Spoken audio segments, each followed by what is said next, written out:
So, yun po, magandang umaga po sa lahat. Konti lang po tayo, pero sabi nga, hindi po tayo pwedeng tumigil. Amen? Sabi, isa, dalawa, tatlong nagkakatipon, sabi naroon sa kalagitnaan ng ating Panginoong Hesus. Amen? At nakikita po ng ating Panginoon yung ating mga heart na gusto po talaga natin na makalakad at makilala pa siya ng lubusan. Amen po? And pasensya na rin po, wala po tayong monitor ngayon. Ano po? Meron po ba kayong mga Bible sa cellphone, app? Pagtsagaan na lang po muna natin na basahin. Kung wala po, may mga Biblia po dito. Ano po? Pwede kayo sa walang ano sa ano, para may mabasa nila. Nung nakaraang Friday po, di ba, nabanggit po doon is tayo po ay sinless na. Eh? Sinless na po ba tayo, church? Hindi skinless, ha? Baka may skinless. Pagkain yun, sinless po tayo. Nung tayo po ay iniligtas, binayaran, tinubos ng ating Panginoong Hesus. Sabi, wala pong perfectong tao. Sabi, lahat po tayo ay all fall short for the glory of God. Lahat po tayo nagkakasala. Pero, ang mahalaga po doon, church, is yung tayo po ay, alam niyo, may pagpipigil na ho sa sarili. Sabi nga, kung magkasala man po tayo, hindi natin sinadya o hindi natin ginusto. Kumbaga, aksidente lang. Yun po yung maganda po. Ano po? Ngayon po, yung pag-aaralan po natin about po sa, kung naalala niyo po, si Jesus po is mahilig po siya sa mga parables. Sa mga talinhaga. May nakabasa na po ba ng parable ni Jesus na, thank you, about sa yung treasure, parable of the hidden treasure. May nakabasa na po ba nun, church? Napakaganda po nun. Maiksi lang po siya, pero sabi, kung uunawain niyo pa po, sabi, napakalaki po ng kahulugan. At yung nilalaman po niya is sobrang importante po. Sabi, ganun ka-importante po yung nilalaman ng parables na yun. Saan po natin makikita yung parables ni Jesus na po yun? Open po natin yung Bible natin sa Mateo 13 po. Verse 44. Yan. Punta po tayo sa Matthew 13, verse 44. Ito po, talinhaga po ito ni Jesus. Turo ni Jesus. Sabi po sa verse 44, basahin ko po mga kapatid. Sabi po sa verse 44, Matthew 13, verse 44, ang kaharian ng langit ay katulad ng kayamanang nakabaon sa isang bukid. Amen? Nahukay ito ng isang tao, ngunit agad itong tinabunan. Tuwang-tuwa siyang umalis at ibinenta ang lahat ng kanyang ari-arian. Sabi, upang bilihin ang bukid na iyon. Amen? Siguro naman ho, palagi na ho natin ito nababasa, naririnig. May idea po ba tayo kung ano po yung nahukay ng tao niya? Sabi po yung kaharian ng Diyos, hinalintulad po sa treasure, sa kayamanan. Nasabi ko, ano po sa tao ngayon na nag-decide siya na ibenta lahat po ng ari-arian niya. Para lang mabili po yung bukiri na yun na may nakabaon na kayamanan. Sabi, ganun ka-importante po yung natagpuan ng tao yun. So, church, ano po wala yung natagpuan ng tao na yun? Sabi po dito, kuya, yung kaharian ng langit. Yes po, yung ginamit po kasing word dito is kaharian ng langit. Pero kung iintindihin at uunawain pa po natin at sasaliksikin po natin yung Bible, may specific po kung ano po yung nilalaman nung nahukay niya po. Amen? Kailangan po natin yun, yung pagsasaliksik para malaman po yung katotohanan ng salita ng Diyos. Amen? Pag sinabi kong kaharian ng langit, sabi, marami pong pwedeng pumasok na mga words po doon Kumbaga, malawak siya. Amen? Pero sabi nga, pag sinabisik po natin yung salita ng Diyos, makikita po natin kung ano po yung nahukay ng lalaki. At nagdulot po sa kanya na gumawa ng isang desisyon na ibenta lahat, di ba, ng kanyang ari-arian para lang mabili yung kabukirin na yun. Amen? Sabi, higit pa yun sa lahat. No? Ganun po ka, importante yung nahukay niya. So, ano po kaya yun yung nahukay niya? Amen? Sabi, punta po tayo sa kawikaan. Punta po tayo sa kawikaan. Kawikaan. Dito po, mas malalaman po natin kung ano po ba talaga yung nahukay ng tao na yun. Okay? Kawikaan 3. Ayan. Verse 13.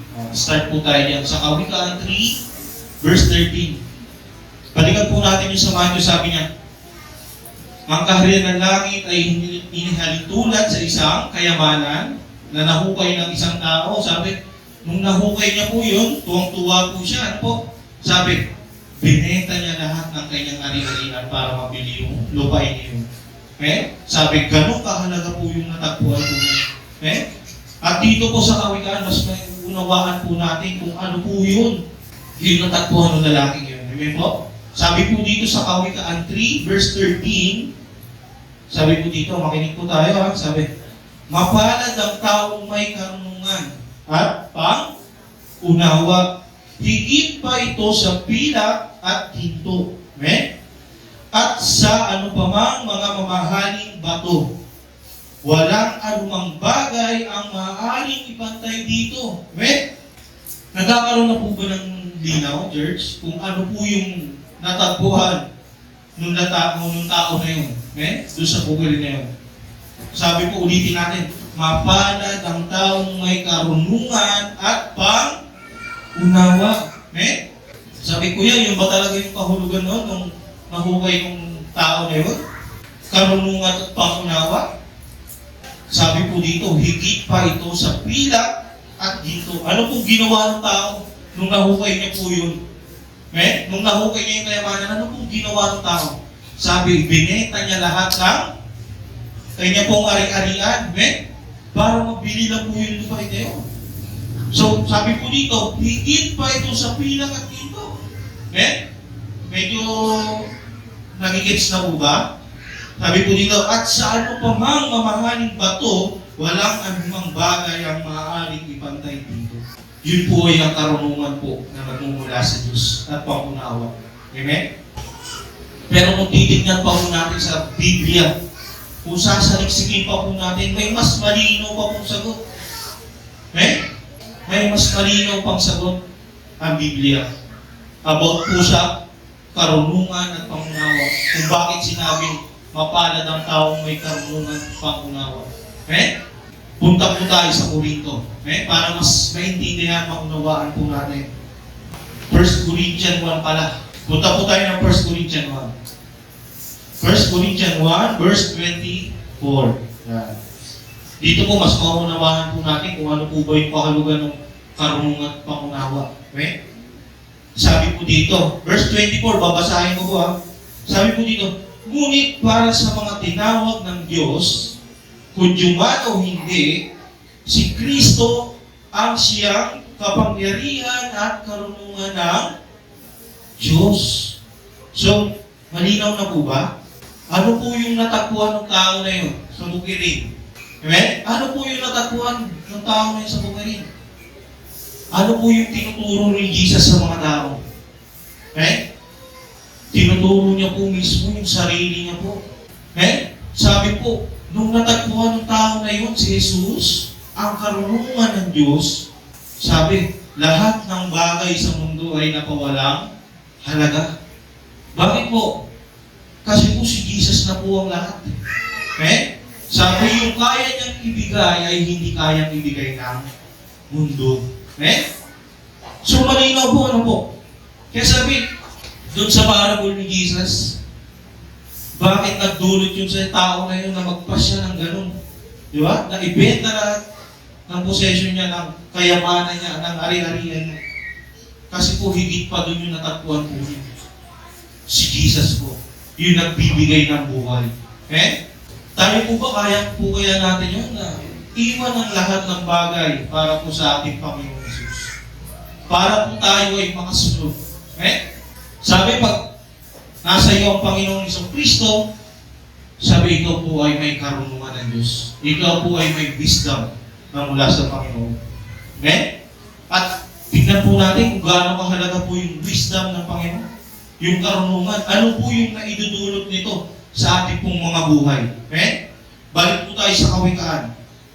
Kawikaan 3. Balik tayo sa Kawikaan 3, verse 13. Sabi, ito po yung naidudulot, mga kapatid, kapag tayo po ay mayroong karunungan mula sa Diyos po. Sabi po dito sa verse 13, ulitin po natin, mapalad ang taong may karunungan at pangunawa.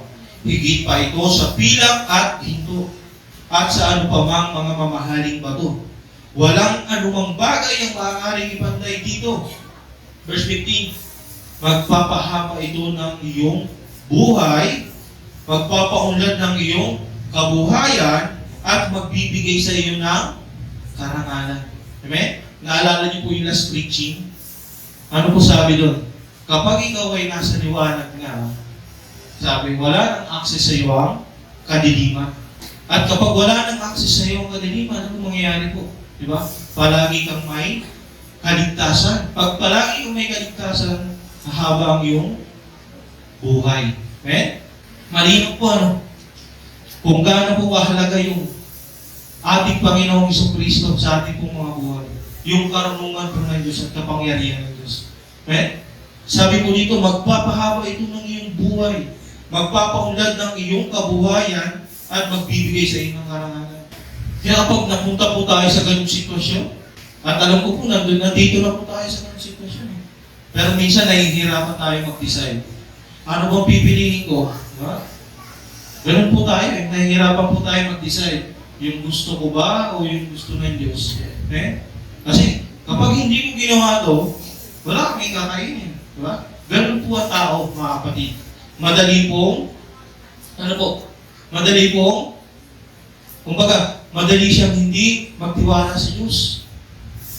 Iniisip niya po yung para sa kinabukasan niya, pero hindi niya naisip na kapag siya po ay nasa Diyos, ang lahat po ay kayang ibigay ng Diyos para sa kanya. Kaya nga po yung tao na yun, sabi, nung natagpuan niya yung kayamanan, binenta niya lahat Kasi po kilala niya yung Diyos. Diba? Na kapag yung Diyos po yung gumalaw sa buhay niya, sabi, lahat po ng pangangailangan niya. Diba? Ibibigay po yun ng Diyos. Sabi, seek ye first the kingdom of God and all these things shall be added unto you. Diba? Pangako po ng Panginoon niyo. Kaya sabi po dito, sa verse 17, tuloy natin, ang karunungan ay magpapabuti ng iyong kalagayan. Yung mga nasa ating Panginoong Jesucristo po ba, maayos po ba ang kalagayan? Amen? Yes po, maayos po.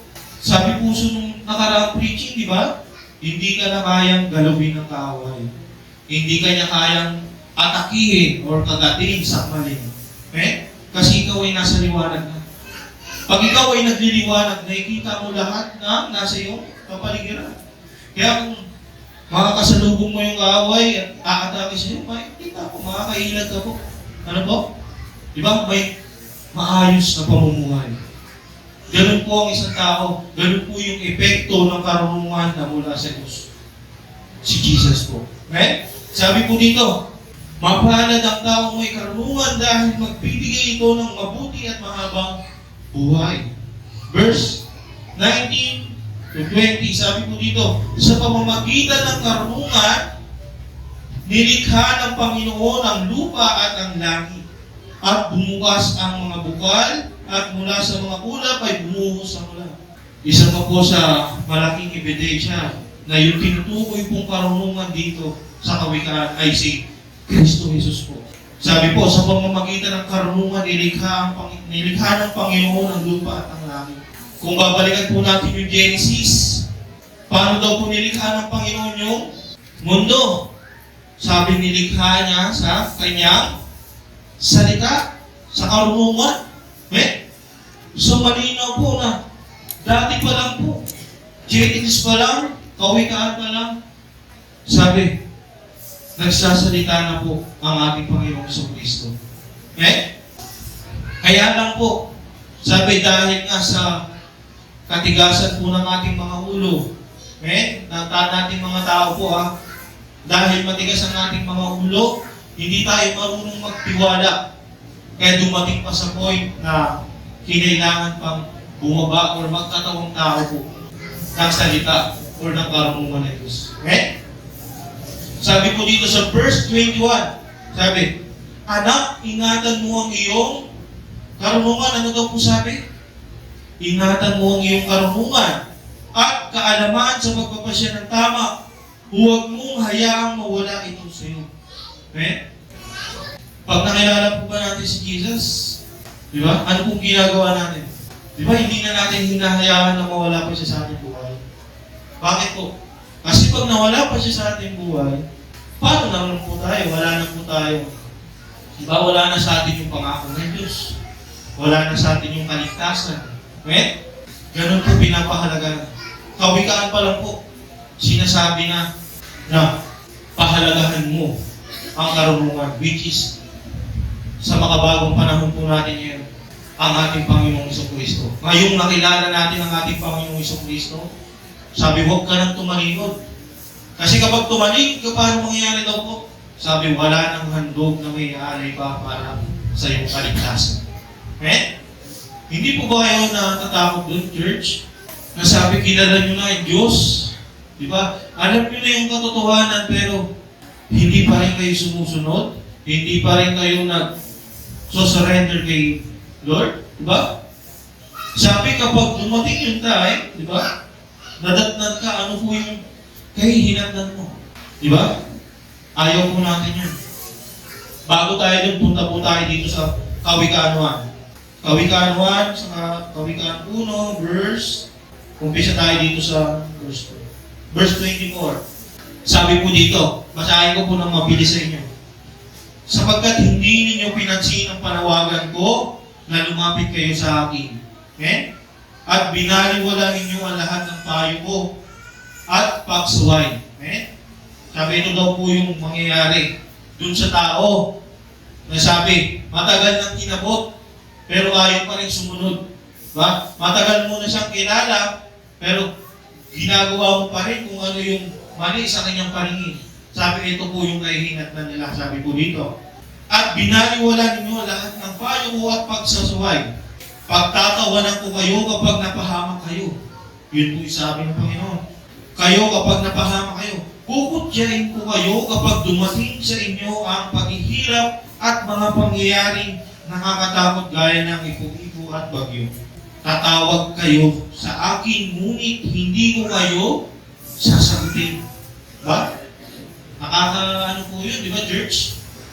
Sabi, pray ka ng pray, pero hindi ka na sinasagot ng Panginoon. Di ba? Yun po yung ayaw natin, church. Lumating yung point na ganun sa ating buhay. Na Lord, tulungan niyo po ako. Ba, naalala niyo po sa New Testament? Hindi lahat ng tumatawag sa akin ng Panginoon ay makakapasok sa karya ng Diyos. Anong sabi ni Jesus? Hindi ko kayo kilala. Panginoon, nangaral kami sa iyong pangalan. Diba? Ginawa namin ng mabuti. Nagsimba naman kami. Diba? Pero hindi surrender yung life mo. Hindi ka totoo. Okay? Which is nakikita po yun ng Panginoon. Pag dumating po yung point na yun, sabi ng Panginoon sa inyo, hindi ko kayo kilala. Yun po yung ayaw po nating marinig. Okay? Kaya nga sabi, itinuturo po sa atin ngayon kung gaano po kahalaga yung karunungan po ng Diyos. Kung gaano kahalaga ang ating Panginoong Jesucristo sa ating pong buhay. Hindi lang po ito paramihan ng atin sa church. Hindi lang po paramihan ng atin sa Bible study. Or pagalingan mag-pray, pahabaan mag-pray. Or paramihan ng alam sa Biblia. Hindi po. Ang labanan po dito is yung malinis na puso. Kung paano ka sumunod, kung paano ka lumakad sa kanyang mga salita. Yun po yung relasyon mo sa Diyos. Kasi po marami pong nagsisimba, pero yung buhay taliwas.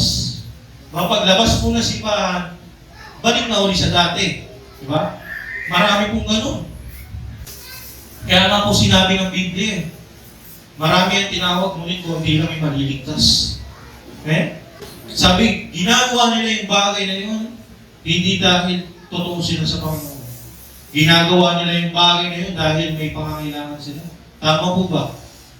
Kadalasan po sa mga pumapasok sa simbahan, nagsisimba lang kasi po may pangangailangan na. Kailangan na ng tulong. Pero nung sagana pa, malakas pa, hindi naisip na magsimba, hindi naisip na lumapit sa Panginoon. Kaya ang ending, di ba? Sabi ng Panginoon, hindi ko kayo kilala. Naalala niyo po yung story ni Jesus? Di ba nung sinusundan po siya ng maraming mga tagasunod niya? Sabi ni Jesus, hindi kayo sumusunod sa akin dahil naniniwala kayo sa akin. Sumusunod kayo dahil may nakukuha kayong kanin sa akin. Nakakakain kayo. Yun po yung kailangan i-break natin, church. Na hindi po tayo pupasok ng simbahan dahil may pangangailangan tayo. Papasok po tayo ng simbahan dahil yun ang tama at karapat-dapat. Na dapat nating ibalik ang pasasalamat, amen, ang kapurihan para sa ating Panginoon. Yun po yung dapat, church. Hindi po tayo papasok ng church dahil may problema lang tayo, dahil may pagsubok lang tayo. Hindi po. Lalapit tayo sa Diyos dahil yun yung tama. Yun yung mabuti. Okay? Sabi po dito, tuloy natin yung binabasa natin. Sabi, tatawag kayo sa akin, ngunit hindi ko kayo sasagutin. Hahanapin niyo ako, ngunit hindi niyo ako makikita. Dahil ayaw niyo, tinuturuan kayo at wala kayong takot sa Panginoon. Diba? Yun po yung mga tao, ayaw na tinuturuan. May na-experience na po ba kayong gano'n? May nakasalamuhan na kayo? Na ayaw makinig kapag pinagsasabihan niyo. Diba? Sabi, darating yung time sa kanilang mga buhay. Diba? Sabi po dito, kaya dahil ayaw ninyong tinuturuan kayo at wala kayong takot sa Panginoon. Tinanggihan ninyo ang mga payo ko at minsan at minasama ang aking pagsasaway sa inyo. Kaya aanihin ninyo ang bunga ng inyong ginawa at pinaplanong masama. Sapagkat ang katigasan ng ulo ng mga taong walang karunungan ang papatay sa kanila at ang pagsasawalang bahala ng mga hangal sa kapamakan ang magpapahamak sa kanila. Okay? Ano sabi po dito? Sabi, sapagkat ang katigasan ng ulo ng mga taong walang karunungan ang papatay sa kanila. Which is alam na po natin, okay? Church, yung ayaw po tumanggap sa ating Panginoong Kristo sa karunungan ng Diyos, sabi ang magpapahamak sa Kanya. Okay? Kaya sabi, nakikita niyo na po ba, Church, kung gaano kahalaga po yung karunungan? Kung gaano kahalaga si Jesus sa ating po mga buhay. Hindi po biro, ano po? Sabi nga po narinig namin po yun sa isang preacher. Sabi, dapat alam mo kung ano yung pinasok mo. Hindi po pumasok na lang bigla at hindi mo alam yung pinasok mo. Dapat po alam mo kung ano yung pinasok mo. Church, alam po ba natin kung ano yung pinasok natin? Sabi, once na pumasok po tayo dito, sabi, wala na hong balikan. Panindigan mo na. Bakit po? Pag pinanindigan mo, sino magbe-benefit? Ikaw din. Pero kapag tumalikod ka, ano mangyayari po sila? Kapahamangan. Kapahamangan na maghihintay sa inyo. Kaya dapat alam po natin yung pinasok po natin. Hindi po ito isang laro. Hindi po tayo naglalaro dito. Buhay po yung nakasalalay. Kaya nga sabi po, laging paalala ng Biblia, lagi kayong magtiis, magtiyaga, hanggang dumating yung wakas. Ano po yung sabi ni Jesus? Ang mananatiling tapat hanggang wakas ang siyang maliligtas. Ngayong nakilala po natin ang ating Panginoon, ang karunungan na mula sa ating Panginoon Diyos. Hihiwalay pa po ba tayo? Sabi, wag na po. Nasimulan na natin, church. Wag na po tayong tumigil. Ano po yung dapat natin gawin? Sumunod po tayo. Practicein po natin. Pagtsagaan po natin. Pagtiisan po natin na makasunod po tayo sa salita ng Diyos. Dahil sa huli po, tayo rin po yung mag-benefit ng kaligtasan ng iyong kaluluwa. Amen? Mabalik po tayo dun sa Kawikaan 3. Saan ba ako nag-stop yan?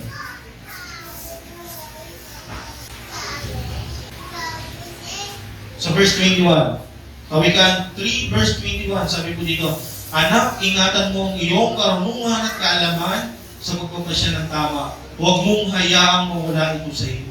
Sapagkat ito ang magbibigay sa iyo ng mahabang at magandang buhay. Mabubuhay kang ligtas sa anumang kapahamakan. Yun daw po yung kapag yung isang tao ay merong karunungan na mula sa Diyos.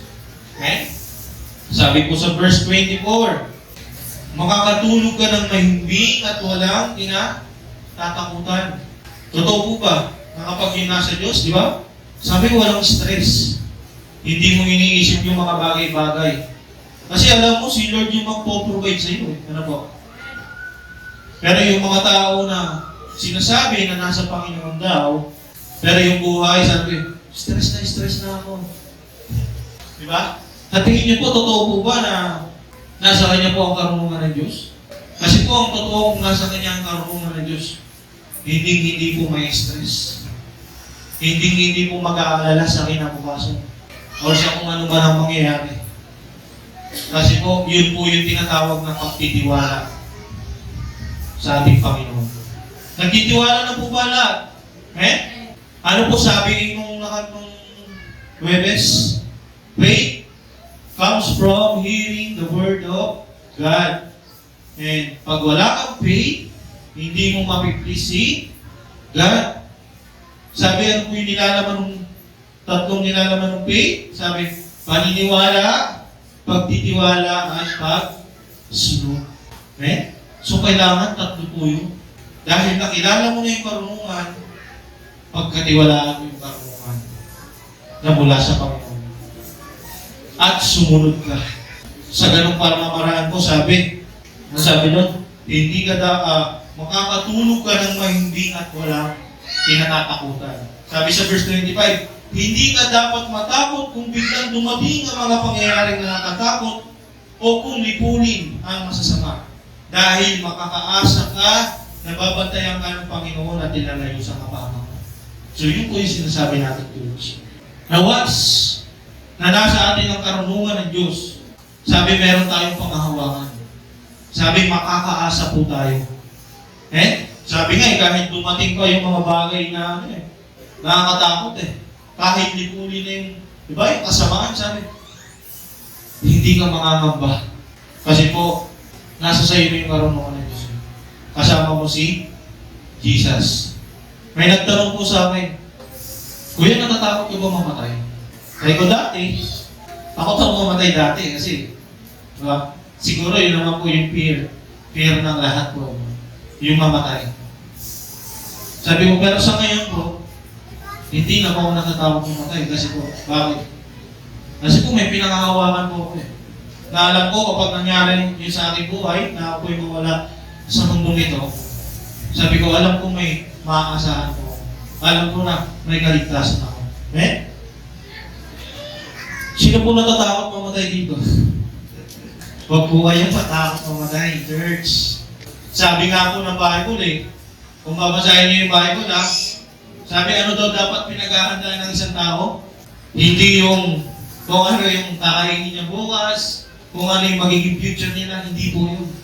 Ang sabi po ng Biblia, kung ano po yung dapat pinaghahandaan ng isang tao, yun po ay yung kamatayan niya. Mamatay ka na mayroong Panginoong Jesucristo sa iyong buhay. Mamatay ka na may relasyon sa Diyos. Pag nangyari po yun, sobrang panalo-panalo po tayo. Sabi, buhay na walang hanggan. Inaasam-asam ng marami. Pero, sabi, bago natin makuha yun, kailangan po natin mag-sacrifice. Kailangan natin magtiwala sa ating Panginoong Yesus. Kaya napakahalaga po ng pagtitiwala. Sabi po dito, sa verse 27, hanggat makakaya mo, ito na po yung bunga Bunga na po ito kapag meron ka ng karunungan mula sa Diyos. Sabi verse 27, hanggat makakaya mong tulungan mo ang mga dapat tulungan. Huwag mo nang ipagpabukas pa kung kaya mo naman silang tulungan ngayon. Nakita niyo po yung ginamit na word. Sabi, hanggat makakaya mo, tulungan mo ang mga dapat tulungan. So yun po yung may wisdom ka na Sabi, yung mga dapat at karapat dapat tulungan, sabi, tulungan mo.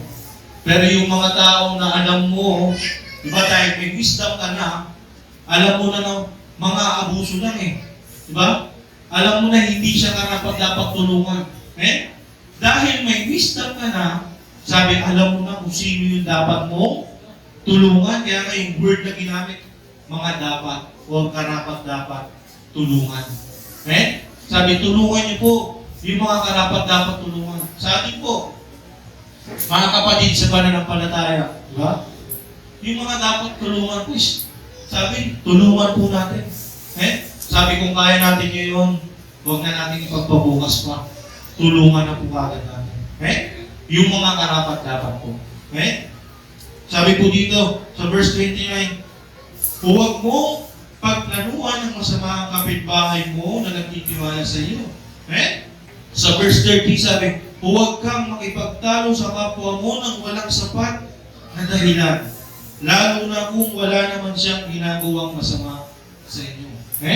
So yun po yung mga bunga pagka meron ka ng wisdom na mula sa Diyos. Sabi, yung mga bagay na hindi naman dapat gawin natin, sabi, huwag mo nang gawin. Alam mo naman kung ano yung tama Di ba? Sabi, huwag ka makipagtalo sa kapwa mo ng walang sapat na dahilan. Pero ngayon, iba ko Di ba? Sa hugasin lang, nagtatalo ka Ikaw nang maghugas, ako mga kanina kahapon Di ba? Ganun po yung tao. Di ba? Napakababaw. Yung mga bagay na hindi naman dapat magtalunan, nagtatalo pa. Meron nga, nagkatitigan lang Di ba? Sama ko mga tingin iyabang mo Diba? Dami na sinabi. Diba? Yung mga ganong bagay mo, sabi, wala na po dapat sa atin. Dahil nasa atin na po yung wisdom ni Lord. Sabi kapag naka-encounter tayo ng gano'n, ano po dapat natin gawin? Sabi, pabayaan natin sila, huwag natin silang pansinin. Or huwag natin sila. Amen. Kasi wala pong may dudulot na maganda po yun sa ating buhay. At tayo po, tinuturuan po tayo na karunungan mula sa ating Panginoon. Sabi po dito sa verse 31, huwag kang mainggit sa taong malupit o gayahin ang kanyang mga ginagawa. Sapagkat nasusuklam ang Panginoon sa mga taong baluktot ang pag-iisip. Ngunit nagtitiwala siya sa mga namumuhay ng matuwid. Narinig niyo na po ba yung tanong na, bakit sila? Masama na nga yung ginagawa nila pero mas lalo pang imayaman. Tayong nagpapakahirap, tayong sumusunod sa katotohanan, ito pa rin tayo. Which is maling kaisipan ko. Pinapakita ko ng Biblia, sabi, huwag niyong kaingitan. Diba? Sabi yung kapitbahay ko, hindi mo nagsisimba yun Puro sugat, puro bisyo pa. Pero ba't paano mas lalong yung mayaman pa? May ganun po tayo minsan Kasi nga po, ano yung sabi nung nakarang preaching, ano yung madalas na sakit ng isang tao? Sabi ko ano yung meron sa iba, gusto mo rin. Naiinggit ka Sabi, huwag kang mainggit. Dahil sila, kinasusuplaman sila ng Diyos sa kanilang ginagawa. Pero ikaw, kung lumalakad ka sa katotohanan ng Diyos, ba? Sabi dito, nagtitiwala siya sa mga namumuhay ng matuwid. Pinagkakatiwalaan po tayo ng Panginoon. Kaya church, mamuhay na tayong matuwid Huwag tayong mainggit.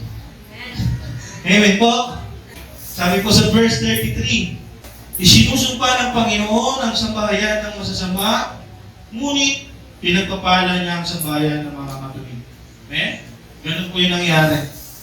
Sabi, mayaman sila ngayon, pero darating yung time, di ba? Napagbabayaran po nila yung lahat ng kamali at ginawa nila. Ngayon, ikaw, sabi, ikaw na matuwid, di ba? Hindi ka man mayaman, financial, pero try mong tignan yung paligid mo. Mayaman ka sa iyong pamilya, mayaman ka sa kalusugan, ano po? Di ba? Doon pa lamang po, panalo-panalo ka na. Yung hindi ka pinapabayaan ng Panginoon, araw-araw.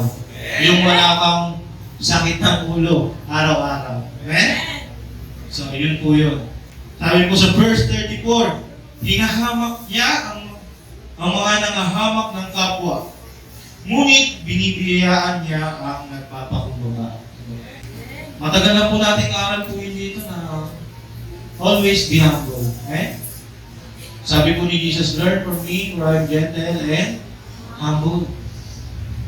Karunungan ng Diyos. Pag nasa atin yung karunungan ng Diyos, sabi nandun na rin yung pagpapakumbaba dapat. Bunga po yun. kapag nasa atin na si Kristo. Yung palaging pagpapakumbaba. Sabi ko sa verse 35, ang marunong ay pararangalan, ngunit ang mga hangal ay ilalagay sa kahihiyan. So, paano po itinuturing ng Panginoon na marunong ang isang tao? Hindi po sa karunungan ng mundo, hindi po dahil nakapagtapos. Hindi po dahil may degree. Sabi, itinuturing ng Panginoon na marunong ang isang tao kapag siya po ay sumusunod sa salita ng Diyos. Kapag nasa sa kanya ang karunungan mula sa Diyos. Amen po? Sabi ko sa Kawikaan verse 4, tanong po tayo ng konti. Verse 4, Kawikaan 4, verse 5 na lang. Sabi ko dito, pagsikapan mong magkaroon ng karunungan at pangunawa. Huwag mong kalimutan ang mga sinasabi ko at huwag kang hihiwalay dito. Ano sabi, church? Sabi kapag natakbuhan na natin yung kayamanan, yung karunungan na mula sa Diyos, sabi po, huwag na daw po tayo tumiwalay dito. Bakit po? Kung babalikan po natin yung kanina, higit pa siya sa pila at dito, walang maipapantay na kahit anong bagay dun sa kayamanan. Alam ko po, naniniwala po ko na lahat po ng naririto ngayon ay natakbuhan na po yung kayamanan. Nasa sa inyo na lang po kung ano po yung gagawin nyo sa kayamanan na yun. Kung iiwan nyo pa rin ba o hindi nyo na iiwan, kukunin nyo na. Kasi hindi po natin pwedeng pilitin ng tao. Pero pwede natin paalalahanan ng tao.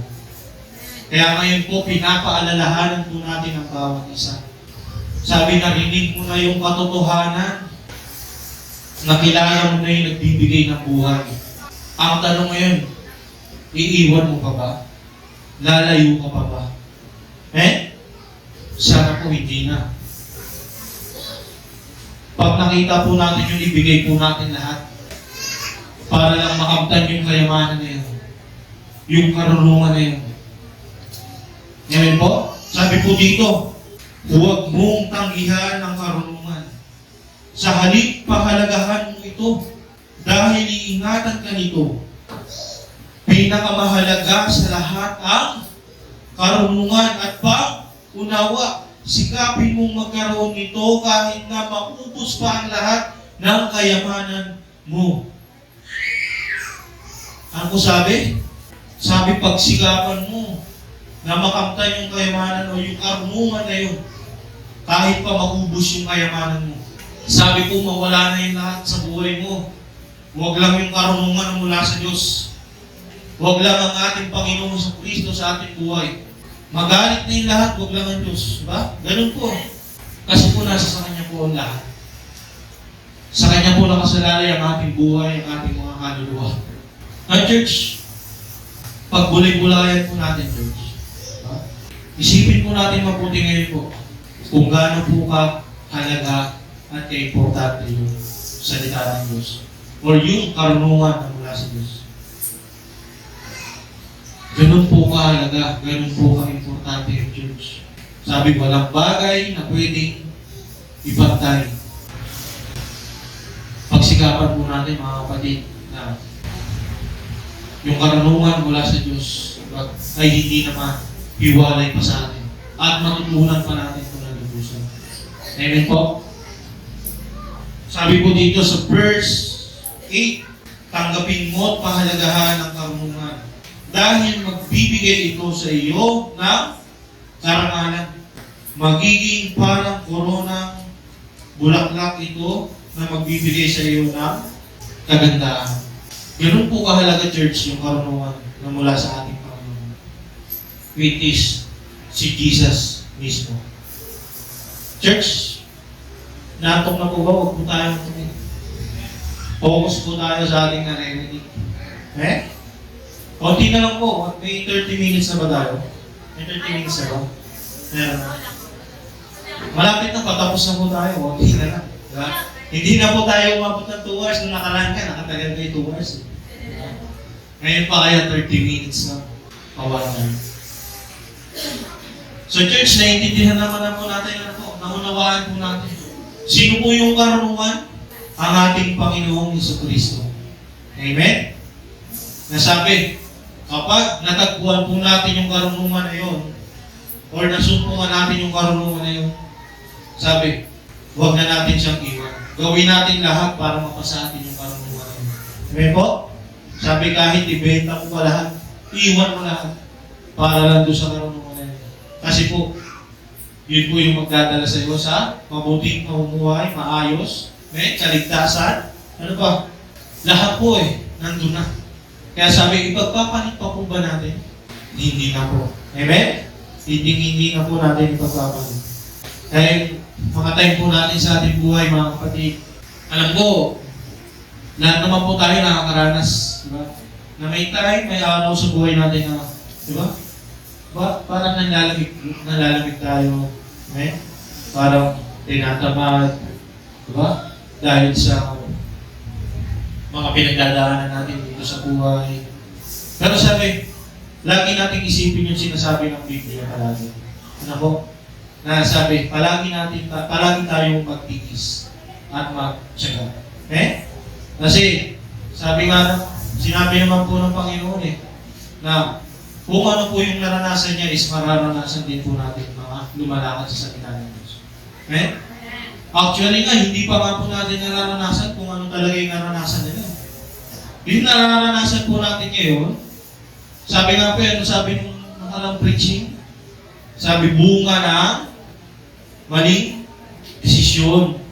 Bunga ng maling desisyon po natin yung mga nararanasan pa lang natin. Pero sabi, kung ikaw ay totoong lalapit at lalakad sa salita ng Diyos, sabi doon, baka pwede pa. Pwede mong sabihin na sinusubo ka ng Diyos kung totoo ka na talaga. So, mayroon pong example sa inyo, church.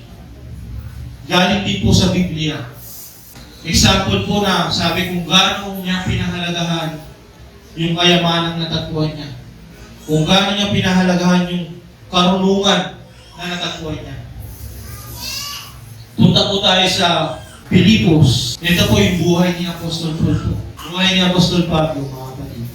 Nasabi nung nakita niya kung gaano po kahalaga yung karunungan, yung kayamanan na nasumpungan niya, sabi, iniwan niya po lahat. Iniwan niya lahat, sabi, para lang dun sa bagay na yun. Punta po tayo sa Pilipos 3 verse 7. Sabi po ni Apostol Paul, ngunit dahil kay Kristo, ang mga bagay na pinapahalagahan ko noon ay itinuring kong walang kabuluhan ngayon. So, mas malinaw na po talaga ngayon ng church na kung sino po yung tinutukoy ni Jesus dun sa parables niya. Na yung kayamanan na natagpuan niya. Malinaw po na ang ating Panginoong Jesucristo po yun. Even Apostol Paul po, sabi siya po ay Hudyo.